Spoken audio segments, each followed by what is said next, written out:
Call it intuition or guidance or inspiration or a hunch or a nudge.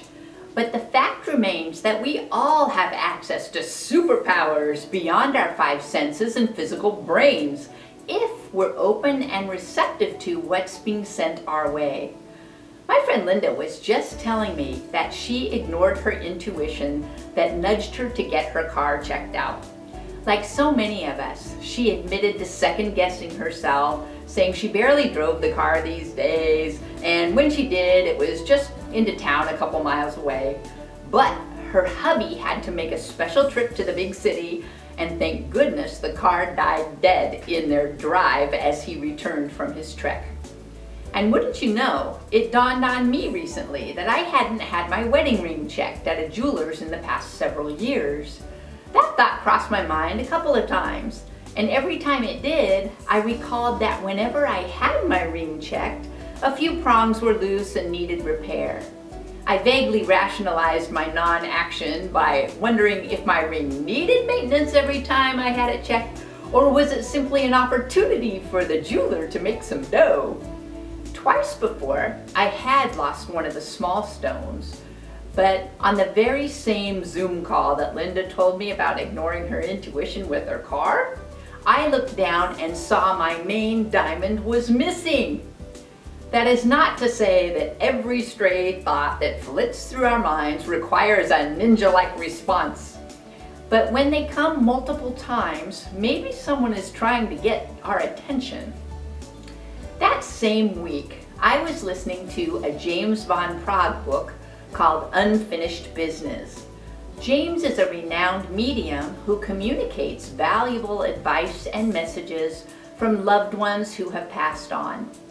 My sister Jenny and I were fortunate enough to have attended one of James van Praag's group sessions at Gaia in Boulder, where we lived at the time. He saw, heard, and passed along a conversation with our departed mom. He accurately described her and was as delighted as we were with her typically enthusiastic and playful demeanor and messages.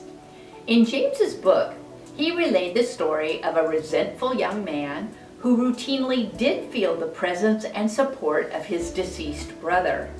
The young man had just been in a bad car accident, though, where his brakes failed. Though thankfully he wasn't hurt. He was angry that his brother had not protected him from the accident. I can't recall the details, but there were 3 separate incidents, the last being a billboard that the young man remembered seeing, admonishing him to fix your car brakes. His brother had sent all 3 messages, and the young man admitted to ignoring them. Our guardian angels, guides, God, however you think of your cosmic helpers, can't live our lives for us. We have free will. We have choice. We can heed the signs or we can ignore them. But we ignore our extrasensory message gifts at our peril. I must say though, that just as James's young man wasn't hurt and Linda's car conveniently died in her drive, I had long thought a lower, wider diamond in my wedding ring would be so much more beautiful. And Kevin was totally supportive, even to the point of being thrilled that I wanted a bigger diamond. Who knew? By the way, I've had a few nudges that it's time to back up my hard drive. I'm doing it now. We're always being watched over and helped tirelessly, regardless of outcome. It's up to us to learn the easy way or the hard way. Our celestial power posse is always helping us to shine that divine.